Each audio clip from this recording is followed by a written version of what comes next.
a game 2 worth remembering here and not just falling over to the might of Gen G. I mean, I was just on Google, I was looking up activities that, you know, are equivalent to watching paint dry or the grass grow. I don't know why, but it linked me to Twitch TV/LCK. It's a real strange one. I mean, it's funny because I feel like the meta is sped up, but these two teams will not agree. They will not agree. It's not what they want. Galio and Aatrox going to be the first 2 bans here for Gen G. And Jin Air Green Wings. Switching sides, Jin Air will have counterpick availability. Wonder whether anything crazy is going to come in as the Cassiopeia isn't. Grace, one of the only players to actually be allowed to play that one. That's really blue side Cassiopeia bans are always sort of concerning for me. When the champion is undisputedly the strongest champ in the game on any given patch, and sometimes we don't have patches like that, where there's not a unanimously agreed upon champion that is just busted. Cassiopeia is because she can go 3 lanes. She's extremely oppressive. She messes up so many team compositions. It doesn't matter about her weakness due to the fact that she can be flexed into 3 lanes, so it's hard to draft against her. And yet we have SK Telecom and Gen G banning her out on blue side, and if some people are saying, oh, well, maybe that's just not the style that they want to take in this game, or maybe they don't feel comfortable playing that style. No, it's not an argument. You should be able to play the best thing possible. And they've already shown us, I mean, Jin Air have already shown us that, you know, if she gets through, she can lose. So Grace did have trouble there in the mid lane, but like you say, it was more about the comp that was against Jin Air and the players that were against Jin Air being just a little bit better. The Rakan, though, was let through. Was in the first round of bans, and in fact, Gen G banded away first up. And Sion now being hovered, and it might be locked in, so we might have Urgot, Sion top lane or mid lane. Yep, could be certainly flexed around a lot, but Rakan Sion certainly is going to allow Jin Air to do a lot more with what their composition has. Problem that I have is that if Jin Air have a Rakan, but don't actually go in and do stuff, it's going to be a really sad situation. Tahm Kench being looked at here and certainly is a huge pick for Gen G. You can take Core JJ out, but they still love the Tahm Kench, even in the hands of Life. Life has worked a little bit better when it comes to engage-style champions. The Gragas comes to mind as certainly being one of his peak performers, but can still jump on the Tahm and take care of Ruler. Showed us that earlier on as well. And, well, we'll see what the next pick is. I just had a feeling it was going to be Ash. I had a feeling it was going to be Ash. Okay. So Ash for Ruler, Ash Tahm Kench. This was their favorite lane, 2018, at least mostly at the beginning of the season, because everyone else was running around doing funny stuff and playing the awesome dudes on the bottom side of the map, and Ruler was like, not having a bar of it. Just give me the Ash Tahm Kench lane every day of the week. And he does so. Can also lane very, very nicely. I love, you know, the volley spam Ash lanes can be so incredibly safe. They're not going to be challenged too much as the Kai'Sa is locked in. But just Kai'Sa wanting to scale up and can use that killer instinct to dodge an arrow as well. If you're talking about just the 1v1 matchup, I actually don't mind it. And now we're moving into the second ban phase. Lots of junglers are still on the table. One of the things that's so surprising for me to... Oh, there she is. Yep. I was going to say, Camille has been getting through a lot of pick bans and yet not being selected.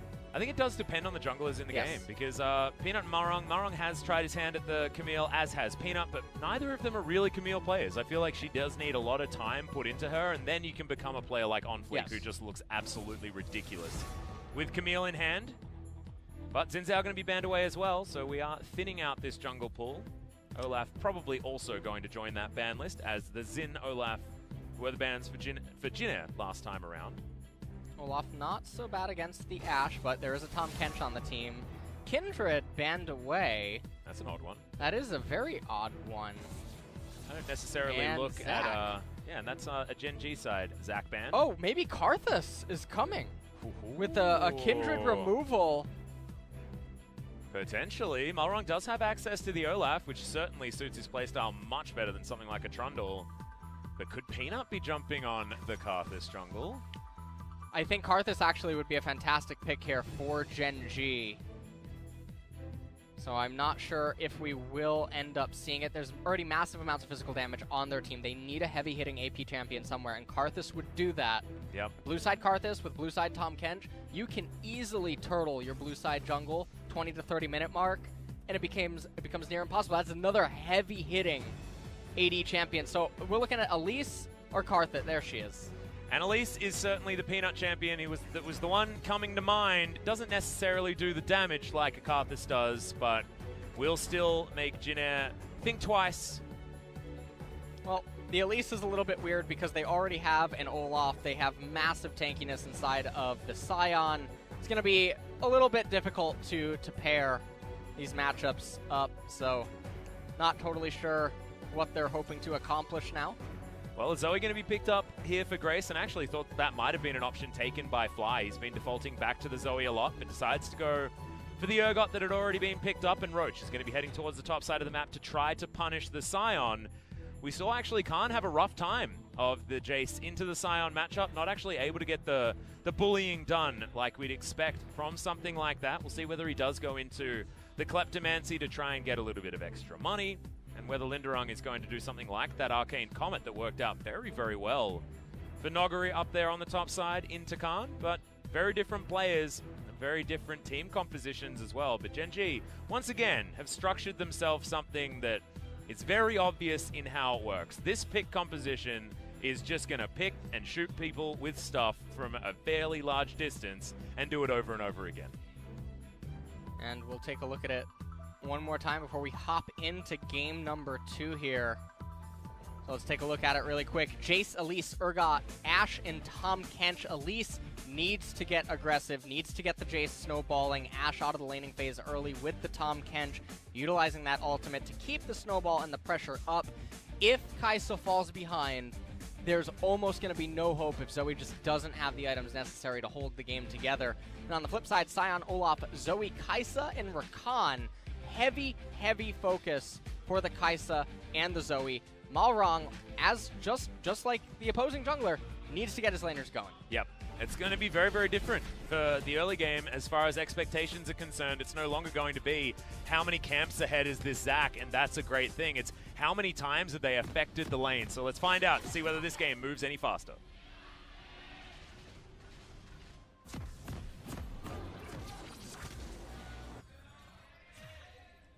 Some of the Jin Air fans here in the audience as we get into potentially the last game of the night and the last game of week 2 as well, as we'll have a couple of days off before things get started up again on Wednesday.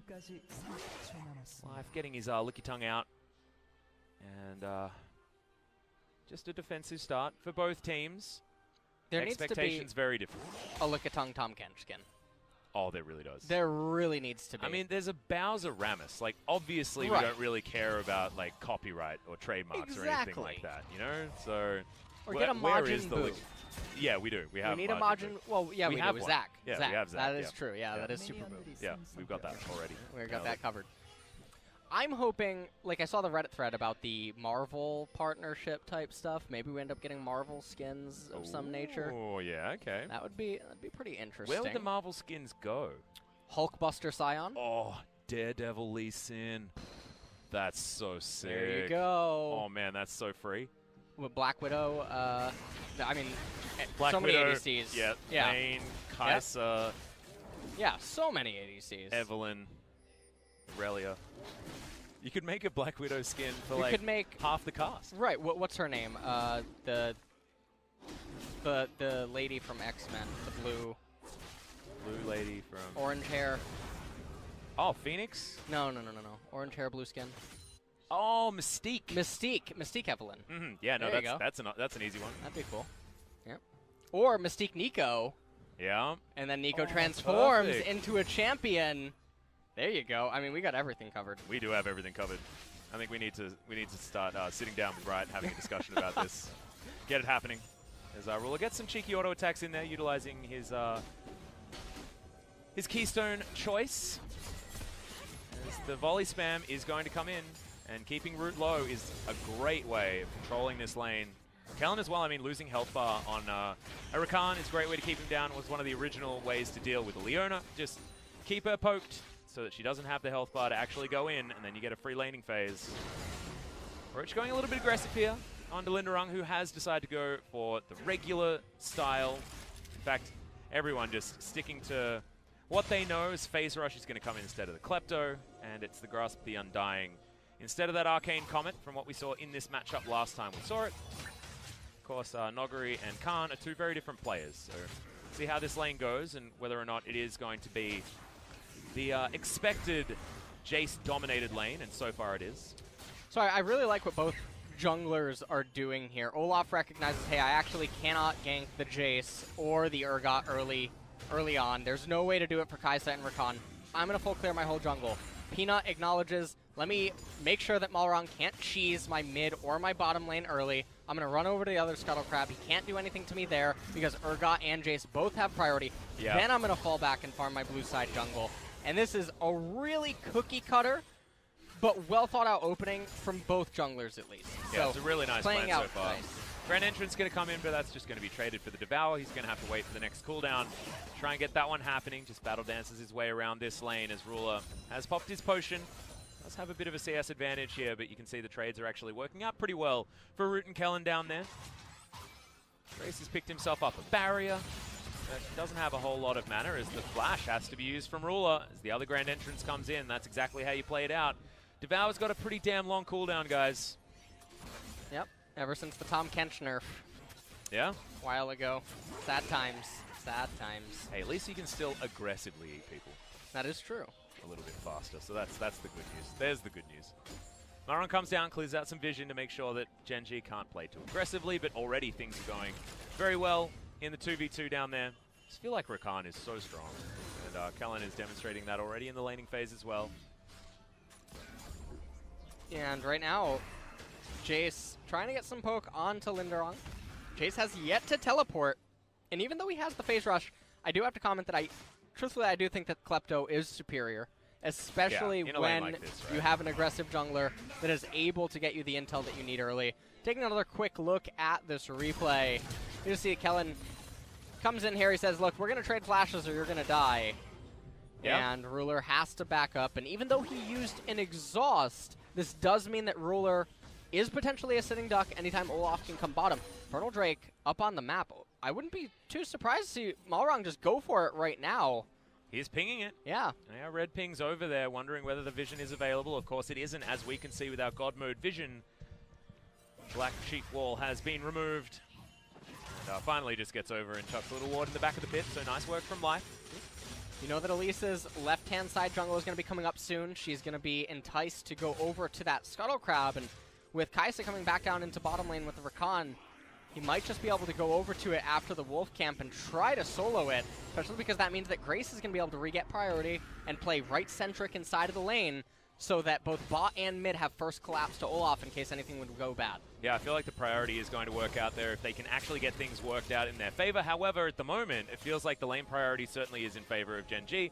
As Fly, he teleported into the mid lane. He's got himself the Ignite now ticking with his Spellbook.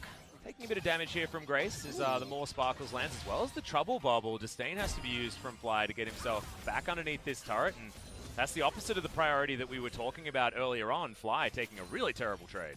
And during all of this time, Malrang could have been doing something, but instead, he was trying to flip some coins. Now we're looking to go home. Yeah, we lost all sort of tempo.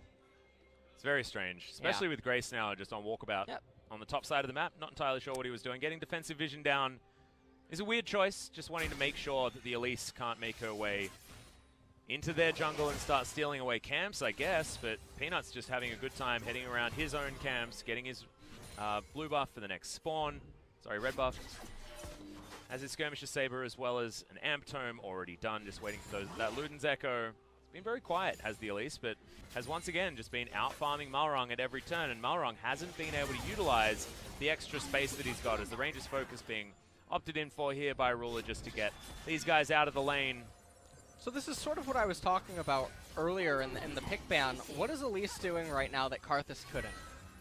She's not really doing anything outside of that initial opening, but as a team, you could have played around that initial opening to make sure that Olaf can't do anything to you with wards. And then you would have such a stronger upside inside of the Karthus. And instead, you have the Elise, and, well, Kellen and Malrang almost ran into her. We can confirm that Elise is on the map now, says Jinner. I hadn't actually seen her previously. Dash Cannon picked up by Grace there in the mid lane, but doesn't find the Trouble Bubble. Fly, we were talking about having some control of this lane. Does certainly, as the next mini wave is going to crash See whether he can once again continue to have the push, but he's standing on a ward. And thankfully is able to wander slowly out of the way of the trouble bubble, despite picking up that paddle star. And look, you were talking about the fact that Jin Air had an opportunity to go for the Drake. They didn't, and Gen G have now decided that they want to, with just Peanut by himself, as Marang is going to walk his way in here. Peanut, level 6, but that doesn't really mean too much, as he can actually get over to the blast cone with the repel. Oh, another nice sleepy bubble trouble. Yeah. Just so you guys know, LS does know the right way to say that. Wait, he just says it the other way. Sleepy bubble trouble. Because it's funny. No. Wait. Wait. You know that it's trouble bubble, right? As we've got first blood to be happening in the mid lane. Linderung just comes in, says, "See you later, Mr. Urgot," and gets taken down. Arrow's going to land, but Ragnarok's going to soak it as Peanut does a lot of damage to Kellen, but they're not going to be able to get the kill. And this time, Jin Air pick up the first in this game. And that's actually a really big first blood. It's going to help Sion get his items that is necessary to basically just say, Jace, okay, the lane ends now. Yep. Take another look at it. This is a very, very good bubble, yet again out of Grace. Perfect Sion ultimate. This doesn't even matter. Fly just gets absolutely deleted. But going back to what you were saying, I actually did not know. You didn't know that? I actually, Caster, by the way. Yeah. So it's Sleepy Trouble Bubble, just okay. So you know? Sleepy Bubble Trouble. Sleepy Bubble Trouble. Is that what you were saying? I don't know. Because you're in trouble once you get hit by the bubble. I know, it does and make sense. And you're going to get put to sleep, which makes sense why Jin Air's I mean, I know we're going to have our meeting about the Marvel skin, so we could probably talk about getting that name changed as well while we're there, you know? Kill two birds with one stone. As Linderung is going to take a lot of damage here from Roach, who's still doing some relevant work with that serrated Dirk that he's picked up for himself. Has the CS advantage, but it does feel like an inevitability that this Sion will become a brick wall if he's not going to get punished any more than just a few CS. He just needs one more recall. If Jace and Elise are going to kill him, it would be on this cannon wave. And so Linderung saying, hey, you know what? This is the only opening Elise has to kill me. I'm just going to recall right now and play it super safe. And with Elise being on the left-hand side, we've seen this all night long. Yeah. They try to trade these dragons for Herald, except this time, this isn't a Clown Drake. It's not an Ocean Drake. It's an Infernal. It's not something that you can just flip for Shelly. It's a good one. It's a good dragon. The moment hasn't actually been attended to, apart from Peanut giving it a go.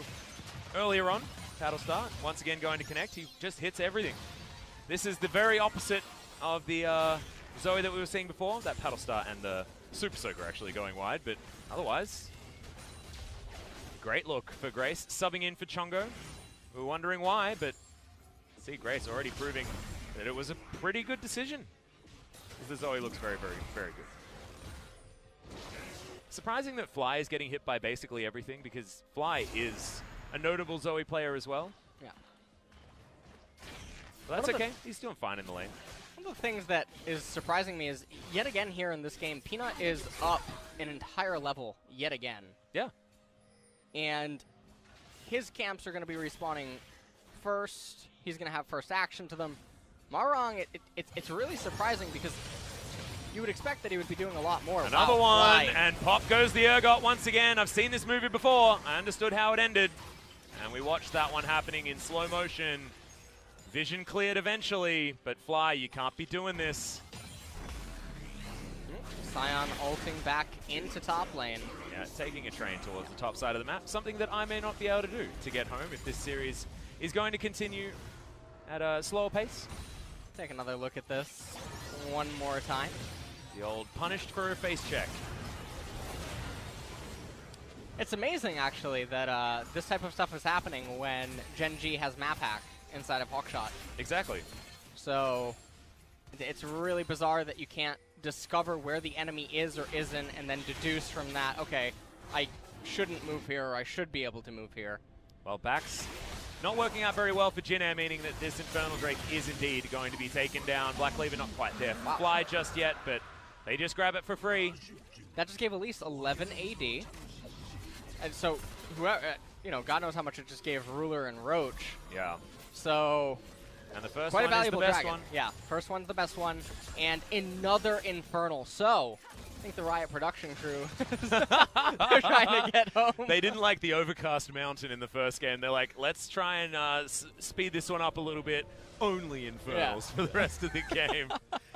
I wonder what happens when you get 6 Infernal Drakes.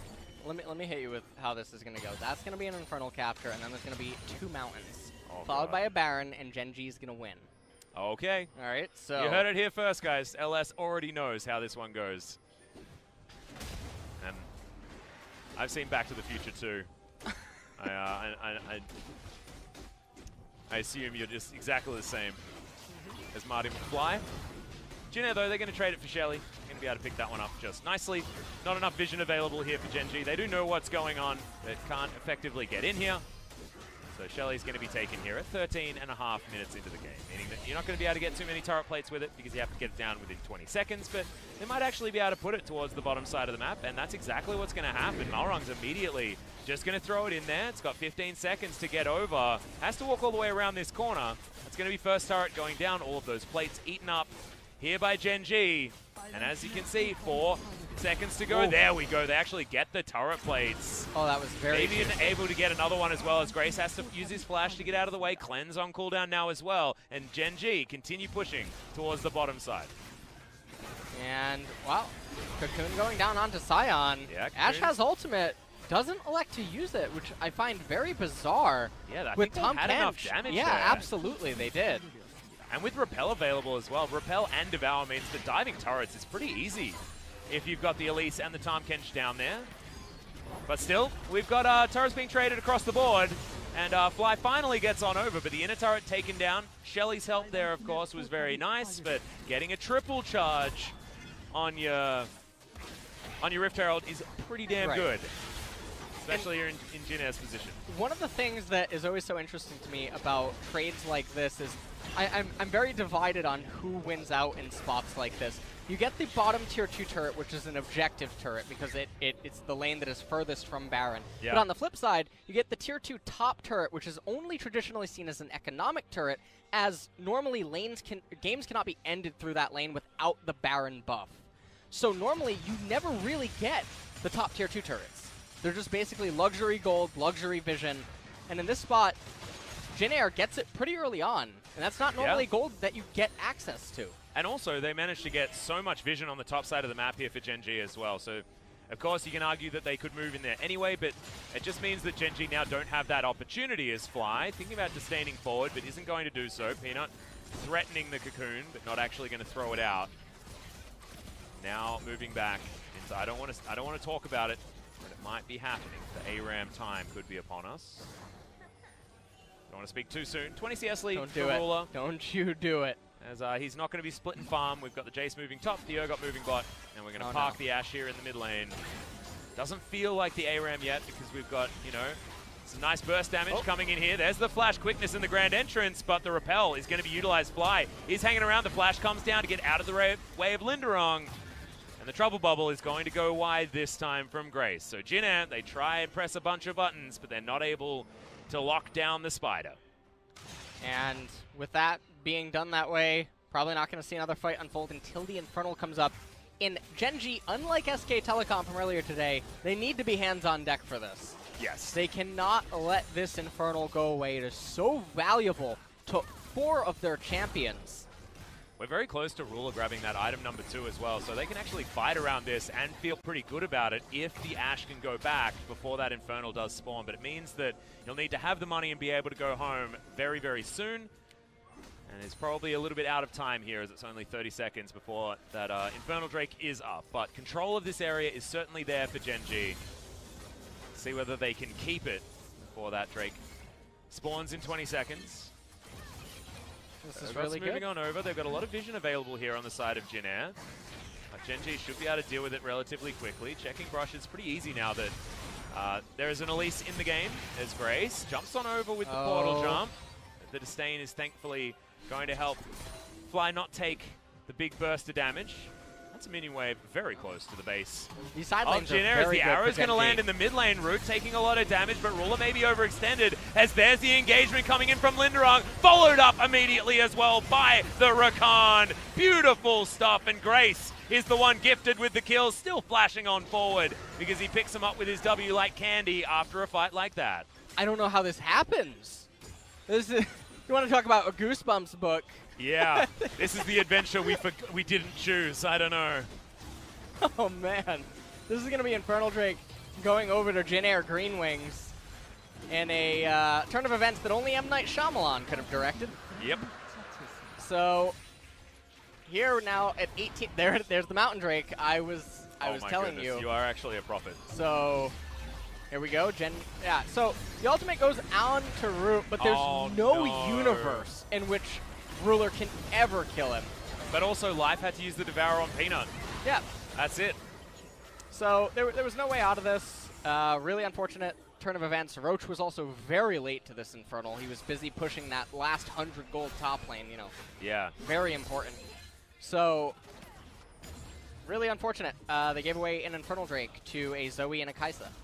Bad news bears. Genji still do have the gold lead, and they've got that 2-item spike. Onto Ruler, who's going to be able to do a lot of damage if Jin's going to run at them, and they, of course, are going to do that. It's Olaf and Sion. They will be in the face of the Ashe. And Ruler will now, at least, be able to do a fair bit of damage to both of them at the same time. But the list of really good things is starting to grow thin, as Root is also scaling up. The Cocoon's going to land there on the Malrung. Remember, this is a composition that still picks very, very well, especially if they've got vision like they do on the top side of the map. Gen.G just need to stick to what they're good at, though. And it hasn't necessarily been working because they haven't even got any picks yet. 0-4 is the kill score. We talk about this game like it's relatively Gen.G favored. It's because the win condition is certainly there for Gen.G. We know how this game is won by this composition. But they're just not doing it. They haven't been able to show us that just yet, despite being able to pick up a lot of the turret plates and things like that in the early game to give them this sort of lead. And I think, you know, Grace is even doing Gen.G a little bit of a favor. I think he's going to itemize Morella Namicon next, which is a really poor item when you already have Oblivion Orb and the enemy team is already stacking magic resistance. Yeah. Because all that you're really getting is you're getting the Grievous Wounds passive, but I don't see a whole lot of healing on Gen.G. And then you're just getting the raw AP and an extra 100 HP. That's not worthwhile, and you just have a much better time investing into another item, getting different stats, getting a different passive. So, in that way, Grace is actually stunting himself if he does end up completing into that item, and that's something that Gen.G can use at this point in time. Yeah, so they can take any break they can get. Peanut does have the Morellonomicon built up himself. It means that he doesn't necessarily have a lot of magic resist, but I think a Banshee's Veil will be in this build at some point. He's going to be going towards that magic resist, but pretty balanced is the composition on the side of Jinna. You know, you got two tanks that do basically physical damage, and then Grace is sitting there with all of the magic to himself. Root doing a bit of mixed, but not really much to talk about. Ninja Tabi completed for Ruler. I wonder what he's going to go for as item number 3. It might be the GA. Onto the Ashe just to make sure that he's not going to get exploded by the Zoe. This is going to be a hard game for Ruler as well. It's already a hard one for Fly, but it could be even worse for the Ashe as this game goes on. Well, now Fly going to have to get the heck out of dodge as Malrung going to run on over, and the trouble bubble is going to be just a little bit short. Man, if that had landed, that would have been a 0-4-0. Urgot? Yep. And 0-3-0 felt bad enough for good old Fly. But now Jinna do have a lot of control. They managed to clear out all of the vision down the top side. And at 21.5 minutes into the game, the Baron is something that you really need to start looking at because these have been taken early. Of course, probably not by both of these teams. But better to be safe than sorry, and that has been their MO on both sides. I mean, the Gen.G team composition with that Ashe, the Elise, the Urgot, the Jace, they shred Baron so quickly. So if they can get that Mountain Drake in just one pick with an Enchanted Crystal Arrow or an Elise Cocoon, that probably spell lights out for Jin Air. And they've also, like, that's what I mean about, like, looking at this comp and understanding the win conditions. Like, non-committal CC is what you need to make a pick composition like this, and they have it in spades. They've got so much. And then the follow-up is very long range. You know, even Fly can add it with the Fear Beyond Death to come in, and then if a team fight's going to break out at the end, that Fear is actually going to be very, very good. So having a lot of single-target champions and then an Urgot on your squad, I can understand exactly why this Gen.G comp has been working in scrims, if that's what they've in fact been doing. But I don't feel like they're really utilizing it to its full potential just yet. If you've got a pick comp, go and try and find some picks. Is sort of what I want. Well, looks like what Fly wants is to try to get that top tier 1 turret with 15 seconds until the dragon and no teleport. So. all right. So you're the coach, and like, let's assume that you're coaching me. I'm going to assume that's a bad move. That is, it's a good move. It's a fantastic move. Here we go. Does it depend on what your goals are? Yeah, your goals to get relegated. What if your goal's winning the game? Is it a good move then? No. Sorry, I didn't specify that. It's a good goal to go to challengers. You know? I mean, there we go. Push that top tier 2. Apparently, challenges is where all the good teams are, LS. That is true. Just look at Griffin. Look at Damwon. Look at Sandbox. Yeah. I think we need to go back to challenges to learn the game, I think. Don't look at BBQ from Kesper Cup, all right? That's all. I didn't say it. Right. I didn't say it. No. You were thinking it. Yeah, I was. But a bit of A-ramming. Never hurt anyone. As Roach is going to be fighting Linderung on the bottom side of the map. As is this the point where the Scion is going to start winning? And it's feeling scarily like that. Gargoyle Stoneplate has been built up, but he's not going to be able to get out of here just yet. Abyssal Voyage to come in as Life is going to back up Roach. And now they're just trying to get him out of here. He's going to get licked. Is the CC going to be enough? Yes, the gobble comes in from Life, spits him out, and picks up a well-deserved kill. The boot back with the hammer as well, so Zombie Scion finds no joy. Alice, could you perhaps tell me what the next dragon is? It's a mountain. Mountain Drake? Yeah, so double Infernal, double Mountain. We're going to get one Baron. The game is going to end. Oh, but I mean, Genji was supposed to win, remember? But those next 2 Drakes, they look to be under the Jin Air Greenwings banner. Don't jinx this. It was just a little foggy. Okay, right. Okay. I didn't see the Cloud Drakes, man. As Roach tries to go for the boot back underneath the turret, but this just took a very, very long time, and I'm not entirely sure why we're getting a replay. Scion takes a lot of killing, but eventually Tahm Kench comes and eats him. This is... I'm sure there is a lot of people in chat right now that are extremely ecstatic about watching this. He very nearly got out. Yeah. And then Life ate him. Oh, man. Life comes at you fast. That sounds like a metaphor, doesn't it? It's not all that nice, to be honest. Okay, Jin Air still clearing out vision, but still a lot of it available for Genji, and I think they've got Rift Scuttle vision around that Baron buff as well. So not going to be removing that one anytime soon, as Roach is being a nuisance, but might actually get routed here. The rest of Genji are hanging around the area as there's the grand entrance, and that's a pick on the Jace. A free one going over to Root. But what can Genji now do with this added information? Because they now know that there's multiple people bottom side, but of course, not actually able to get anything done just yet. If they have vision like this set up, they can use it to get the cheeky little cocoons in there to get these picks, but it's actually Jin Air that's doing it to them. Oh, and there's an Enchanted Crystal Arrow onto the Olaf. Yeah, that's not exactly the target that you're looking for with the arrow, as at least the Ragnarok is now on cooldown. Ruler does have a fair bit of CDR, as that's the ultimate to start this one off, but just the disengage. And we're pressing a bunch of buttons, but I'm not seeing very much actual good stuff eventuating after they've been pressed. And at this point, Scion's going to manage to get the bottom turret right here, as Jin Air is maybe looking to try to secure the mid-tier 1 turret. And really, I mean, the gold advantage for Genji is going to start to dissipate in coming moments here.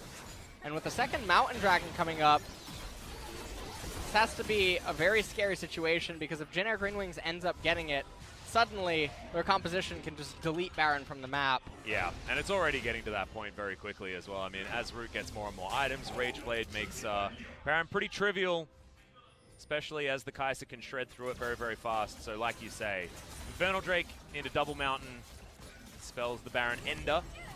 1.5 minutes into this game. Had a back come in for a lot of the Genji players, but you can see all of this vision around this mid lane. This is where Jin Air want to be focusing. They want to try and break this open.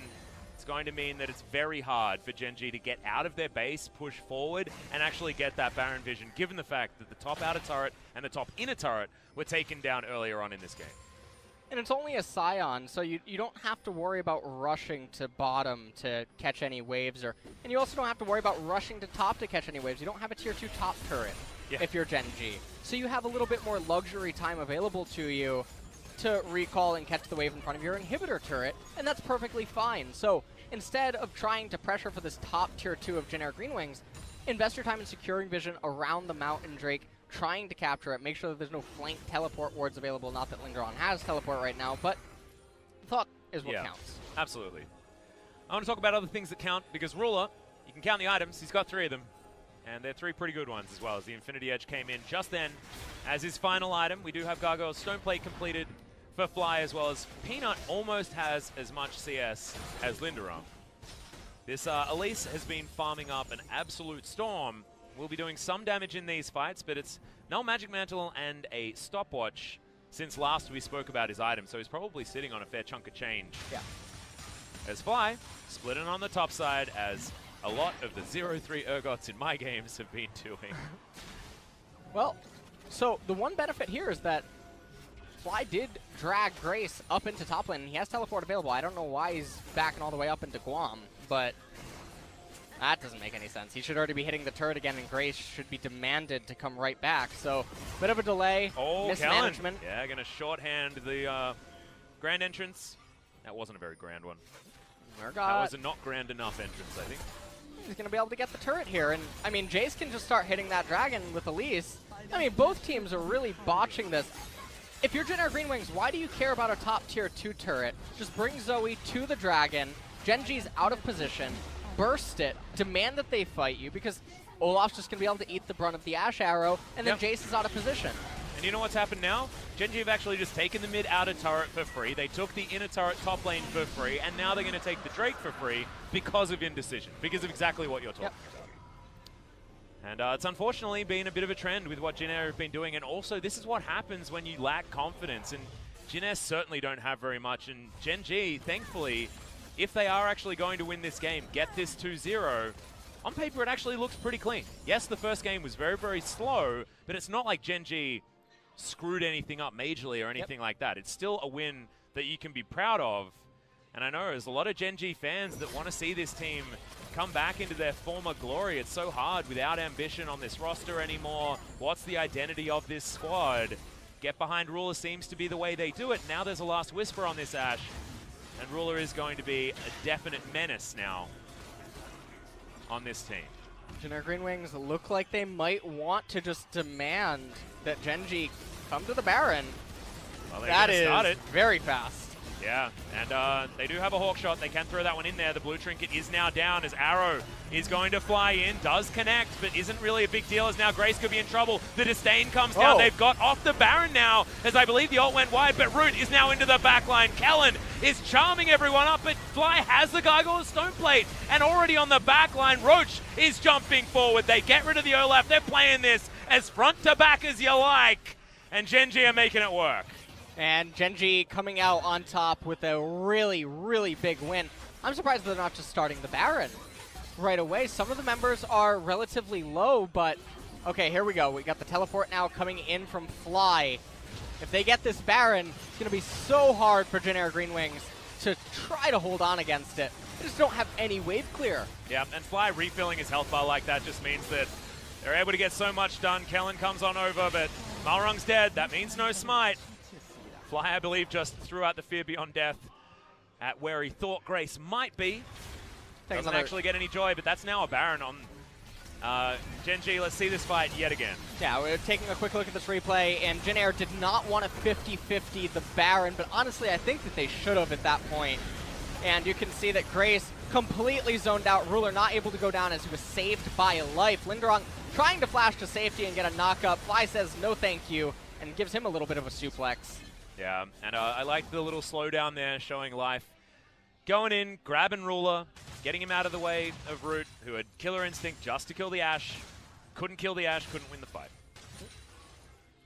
Now at this point, almost a 10,000 gold lead for Genji. Prophecy is almost coming true. Yeah. I don't know how you've done it, but you've done it. Once again, reminded of Back to the Future. Good old Biff getting a bit confused about what's going on. So Jace managing that top wave. Very, very difficult for Jin Air Green Wings to actually respond to this. Their composition is extremely immobile. Well, the Repel is going to go in, but Kellen does have that quickness available right in the sky with the Zhonya's Hourglass and jumps into the Gaping Maw of life as well. But the fight is going to continue. Grey Help isn't even going to get popped there as the first kill does go over to the Kai'Sa. Second one over to Zoe, but look what's happening on the top side. Roach says, I don't really care about what's happening, guys. I'm just going to win the game. And he ends up getting himself the top inhibitor, which, to be fair, it's not the worst inhibitor to lose. Some might even argue that it's the best for the team that's losing it.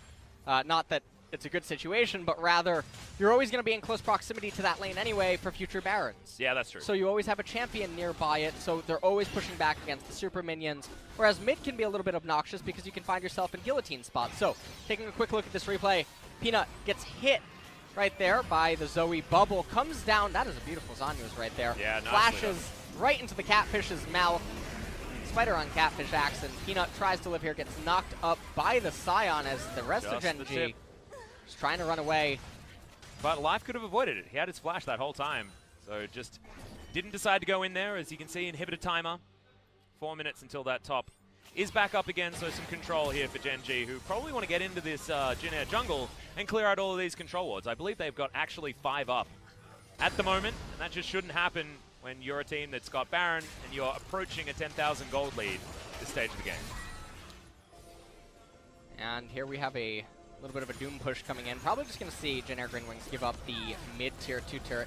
I just thought about something completely random. What's that? Zoe gets actives and stuff. Wouldn't it be cool if she could get Deathfire Grass? Oh, that would be really cool. This is also cool, though. We've got a fight on our hands as the Decimating Smash gonna get another knock up onto the Tahm Kench. They're trying to focus him down, but Ruler is free hitting Callan. You ain't going anywhere, buddy. Slowed down and destroyed his route. Diving on forward, another Devour is very nice, but instantly popped by Grace. He's getting the work done. Spirit's trying to do it as well. Triple kill comes in for the Zoe. Peanut still alive as Malrong is getting out of there, and Roach is now going for this fight. Trouble Bubble is going to land. Spells the quadra kill to the mid laner of Jinna, who's trying to save his whole team. Yeah, I guess you could say that Grace was a saving grace in this team fight with that quadra kill. Looking for the Penta still, trying to find Peanut. Yeah, trying to get him out of the way here. Doesn't find the sleepy Trouble Bubble. And Peanut is going to be gifted away home, but that means no more Baron Siege, no more nothing. And Jin Air showing some signs of life here towards the end of this game. And Ocean still on the table, so whoever takes that next is going to cause the spawn of the Elder Dragon. And if you're Jin Air Green Wings, you probably don't want that to happen, given how much poke and long-range stuff. So anyways, checking out this replay, you can see Life gets knocked up right again, and look at where Roach is. He should just be bottom lane, and his team could have just disengaged this. Yeah. And he could have tried to raise the bottom inhibitor turret, but instead tries to come to the team fight. He's later than a Christmas present, and at this point, Grace just able to handle him very easily with that exhaust. Roach tries to use the Zanyas. It doesn't matter. He just gets locked up right there. Clean that up very nicely as Peanut runs to the hills. Yeah, and using a Zanyas against a Zoe feels so bad. She can just put a bubble right underneath you. Yeah. And you are definitely dead after that. To see your death situation, and he certainly saw it. Peanut didn't know he's going to survive. Has a Fiendish Codex now to augment his build. Still, way more farm than Malrong. Starting to mean less and less for this Elise. Stopwatch now picked up for Ruler. Might help keep them in a better position as Life has used that spellbook to get himself a heal and an ignite. Ready to do some battle here in these fights, and he's going to be so important because Ruler, you saw what happens if he's able to free hit and smack down this front line. He's got a Mortal Reminder. He's got a lot of tank shred. On top of it, of course, with the Infinity Edge, True Damage, and the Blade of the Ruined King. He can cut through Linderung and Malrung relatively quickly, but it's if Root just dives on top of him with that Killer Instinct, that's when you need Life to get him in the belly and do that work. As Roach fighting here against Linderung and doing a pretty decent job for the moment. Did chunk him for a little bit, but that Warmogs, Linderung is going to go back up to full HP in just a couple of seconds. Yeah, Lord Dominic's Regard coming in as well as the Black Cleaver means that Roach is able to do some sort of relevant damage here against Linderung. Also, pure lethality armor penetration on Jace. Yeah. That is a very scary champion. Yeah, he's going to be able to cut down squishies and tanks. Linderung doesn't have teleport. Well, Roach does. Oh, so Jin Air are going to start this up. It's already down to half health. This is absolutely ridiculous. So much damage onto this Baron as Fly moves on in, but they're just going to give it away. I think they have to just try to stop recalls. Well, Peanut's going to come on over as, yeah, we've got the turret falling down, and you're right. The recall's attempting to be stopped. Spider Lady going to get into Spider form and slink away. Zoe does get out of there, but Arrow's going to land. Immediately cleansed there by Root. Tom should have just ulted Ashe into mid lane, and they should have gotten that mid-tier 2 turret, so They should be able to get it here anyway, but Inhibitor does fall on the bottom side of the map. And we're looking at it, if Jin Air can't actually get out of their base and take down some of these turrets, that's definitely going to be worth it for Roach and Gen G. And now Life with that Tahm Kench ultimate and that top inhibitor coming up, I mean, we could maybe try to see some sort of cheesy play where he delivers Jace into the turret and then you try to snipe that really quick and then start proxying mid-waves and whatnot. If Jin Air Green Wings is going to win the game, it'll be right now. Zoe has to show up big with pokes, has to hit. Oh, there we go. Ruler immediately devoured, and Root doesn't have that ultimate, but I like the opportunistic play. Opens up the mid lane, and now Life will need to play very, very carefully. Ruler also with that devour on cooldown. Whoa, both of these turrets immediately evaporate. As I don't know whether they're going to be able to defend this one. Look at this damage, and the Jace is still splitting on the top side. This Gen G squad are going to give up their mid inhibitor, and are they going to give up Nexus turrets? I think this is a base race now. Whoa, look at that damage. That's explosive as Kellen dives on forward, doesn't quite get the Ashes Life. Is in there. Teleport now onto this Nexus turret, and if that completes, that might be the good news story. It does, as Roach gets in amongst it. Not going to find the Sleepy Trouble Bubble. Flash out there from Linderong. As Jin Air, they're not done yet. Gen G still underneath these turrets. Oh, man. Oh, man, this just is one auto very coming in from Root. Graves dives on forward. He's just got so much AP. They have Scion passive. Yeah, Peanut actually goes the wrong way here as Roach dives on forward and just gives his life up for free. Ruler has to flash into the fountain. Now the Nexus is going to get taken down, and Jin Air will bring us to Game 3.